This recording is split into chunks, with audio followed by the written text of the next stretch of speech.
Evening, folks. Welcome to Everyday KT number 64, I believe. 64. Yes, 64 of these things. Today, with the pending weather coming upon us, the Armageddon, snowmageddon, whatever you want to call it, we're expecting a nor'easter to come by and drop at least 10 inches of snow on us tomorrow. So I'm going to go over some quick tips and things you should do and not do while you're in the snow. So, first and foremost, snow shoveling in a kilt, absolutely no problem. Some suggestions though. First off, you want to make sure that you're wearing a heavier kilt. The Stillwater heavyweights are great. The expensive wool handmaids are obviously the best, but they are the wool handmade kilts. So,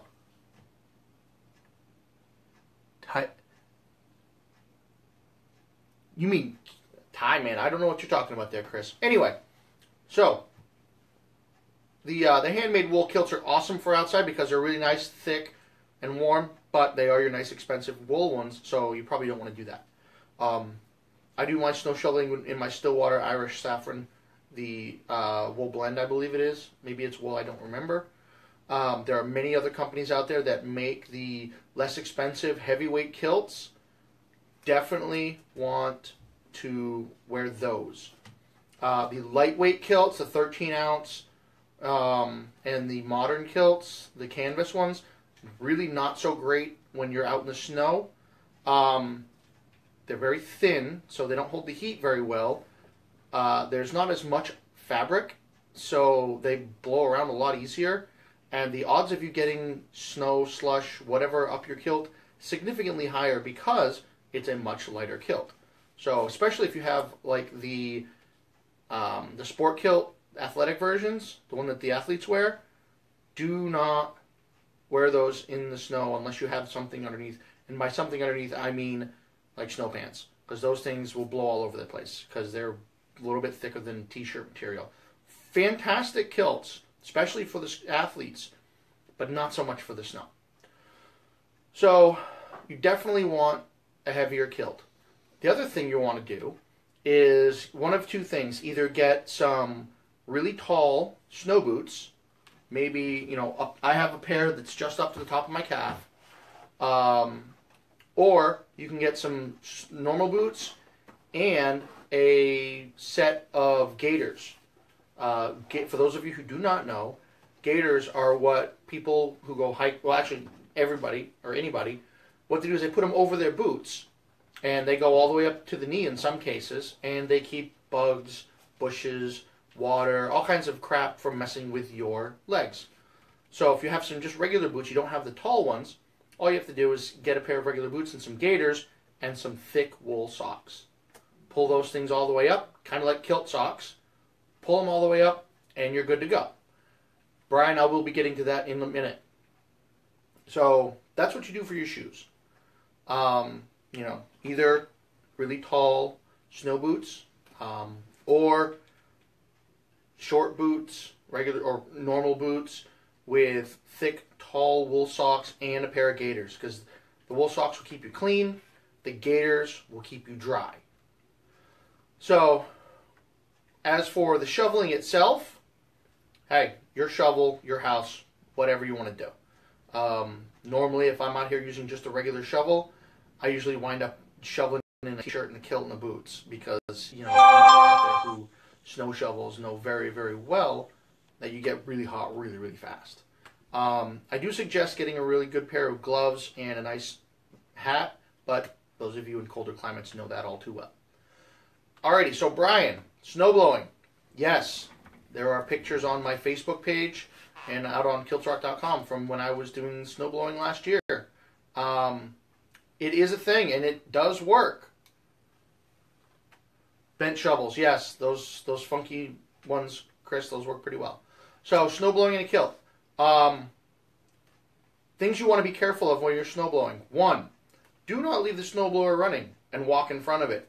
That chute, it's like an air cannon filled with slowy slush, and it sucks no matter where it's going to snow if it hits anything, but if it hits you up the kilt, your day is done. You are an unhappy camper. Watch out for the rocks, of course, and all the normal safety stuff with snowblowers. But in particular, you have to be careful of which way the wind is blowing. Especially if you have one of those high-powered snowblowers, that snow is getting chucked 20, 30 odd feet. If there's a good stiff wind while you're out there working, that wind could twist that snow, and instead of shooting it that way, it just goes and it just blows it right back at you. That sucks really bad. Those of you who use snowblowers regularly know that it sucks anyway. Now if you've got a kilt on and that a good stiff wind picks up, of course your kilt goes with it, but it's carrying all that snow with it. So just be careful of those stiff winds, because Mother Nature, as we all know, she's got an eye out for guys in kilts, and every chance she gets, she's going to send that thing flying. So watch out for the wind. Again, with the snowblower, you want the tall boots, long socks. Tomorrow I'll be out there with the snowblower. I just tuned it up last week, or no, 2 weeks ago. Fixed some fan belts and whatnot. Got it all running perfect. So I'll be out there tomorrow, and depending on how nice the weather is or how bad the weather is, I might be doing some live videos throughout the day, showing you what's going on with the snowmageddon. Now, someone did mention snow angels. Now, while the thought of a kilted snow angel sounds awesome, there is zero upside to a kilted snow angel. I say this from experience. I tried it last year, and it was horrible. Of course, you lay down in the snow, you're doing the snow angel stuff, and that's fine and dandy. Problem is, your legs are going back and forth and back and forth and back and forth. What are they doing? They're piling up snow. Well, where's the snow go? It winds up under your kilt, and that sucks, because it doesn't just fall out and everything's wonderful, because now your kilt is soaking wet and partially frozen. So is everything else up around your kilt. So you wind up calling it a day right then and there. Got to go in the house, change your kilt, warm up, dry off, thaw out, get some fresh clothes on. Then if you're going to go back outside, fine. Coming back in, whole different story.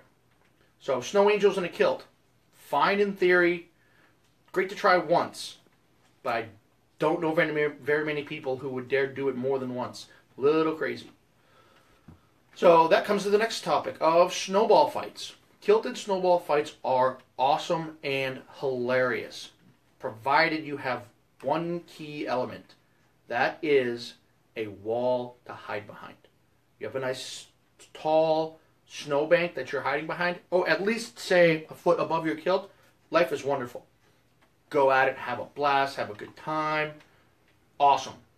But if you're out in the clear and you're wide open, the odds of a snowball flying up the kilt, or sending snow shrapnel, if you will, up the kilt is painfully high and not fun to deal with. Again, experience from last year, not much fun.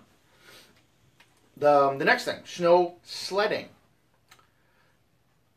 Just picture yourself going down a slide in a kilt. You'll understand what I'm saying. Now add snow, cold, wind.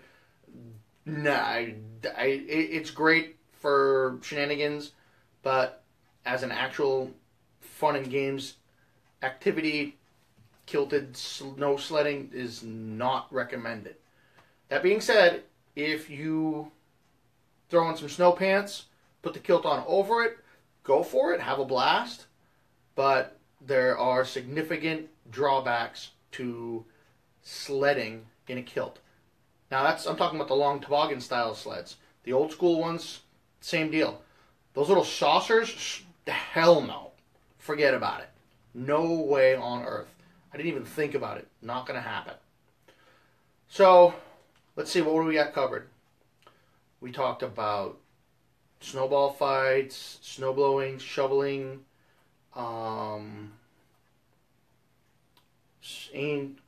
snow angels. Yeah, I think we got just about everything covered. As far as the snow boots, what to wear, things you can wear. If you're going to be out in your kilt in the snow and you're out shenaniganizing, doing fun stuff, I suggest that you take off your kilt pin and either remove or empty your sporin. You can move your kilt pin. You'll lose your kilt pin out in the snow really easily, and your sporin, well, running around in a sporran is not suggested in the first place. Running around while you're in the snow, same basic problem. Only if you fall in the snow, you know, it could hurt even more because you're more likely to fall on the snow and not really care too much, except you've got a sporran on. No good. So no sporrans. I mean, hanging around, sure, but if you're out like playing with the kids or whatever, you know, try maybe not. I mean, I'm not wearing a sporran right now because when I'm at the house just hanging around, just, you know, doing house stuff, I don't wear the sporran. I just take it off. I set it on the table. It's just a hell of a lot more comfortable this way. Skiing. Oh yeah, winter sports. Okay. Slalom. Same thing as sledding. Go for it if you want. Probably not a lot of people slaloming out there, so I don't know. Snowmobiling. Snowmobiling falls in the same category as motorcycling while kilted. Go for it if you feel like it, but be warned that it could probably hurt a lot more than your average snowmobile experience. Skiing in a kilt. I have seen this several times. I don't know if it's something I would want to do because I suck at skiing. I will land on my butt constantly. So you can ski in a kilt if you want to and you think you're decent. There's no reason not to. I would suggest getting some hot chilies. Skiers know what I'm talking about. Get a set of those for under your kilt. And of course, gaiters or some other kind of wind and water protectant. Snowboarding in a kilt. Go for it if you like. Definitely got to wear something under it. The odds of exposing yourself to everyone on the mountain is about 100%. So you definitely want to do something about wearing that under there. Ice skating in a kilt. I have done that. It is fun, but again, make sure you have an undergarment on of whatever type you desire, but something. Because if you're flying around and you're a really good skater, your kilt's going to fly up. Given. If you're a bad skater, you're going to fall on your ass. Again, definitely want undergarments when you're doing any kind of winter activities outside. Freedom is great, but frozen freedom sucks, and frozen freedom when everybody can see it's even worse. So then, let's see, skiing, snowboarding, ice skating, ice fishing. Ice fishing consists of standing over a hole waiting for something to bite the fish. Unless you're standing next to a fire, you're going to want to bundle up. And kilts don't really translate well when you're talking about standing still and staying warm. So, sure, but like I said, get some warm clothes and hot chilies or something else like that. I can't really think of a whole lot of other things winter related that I might do. Playing on snowdrifts, massive piles of snow, absolutely. Great fun.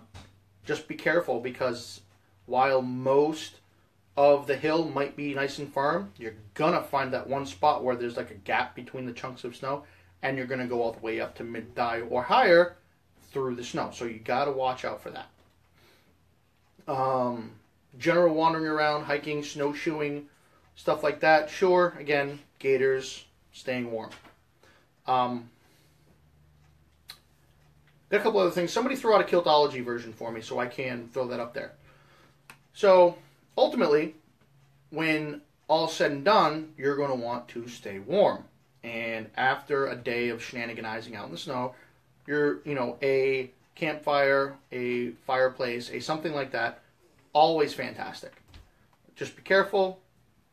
Chestnuts roasted over the open fire, bad. So, be careful around the fire with your kilt on. Thought somebody was asking a question. Okay, so Chris, we got volume 2 for Kiltology when I'm done.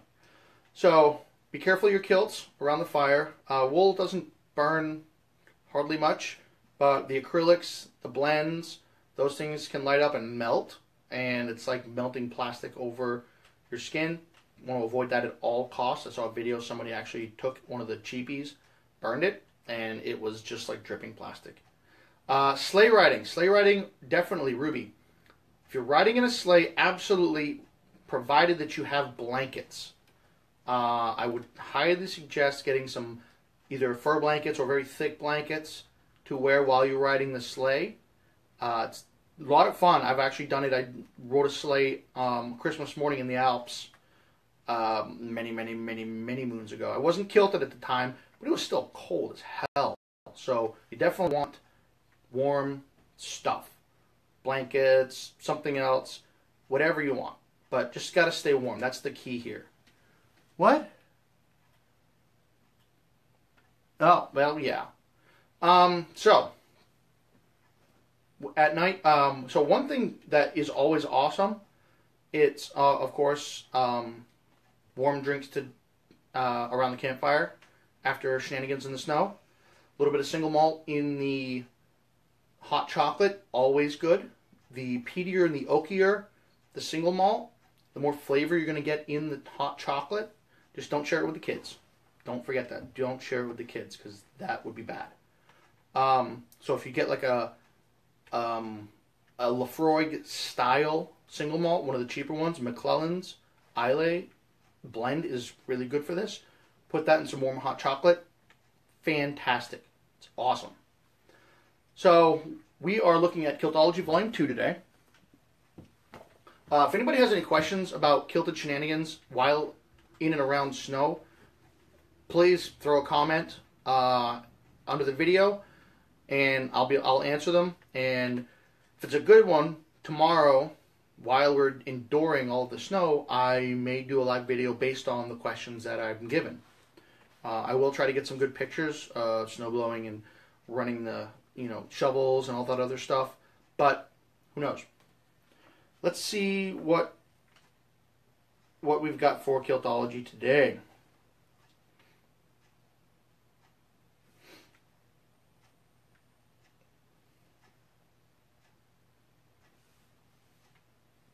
Well, so as we've talked about repeatedly, folks in kilts tend to develop skills and become jack of all trades over time.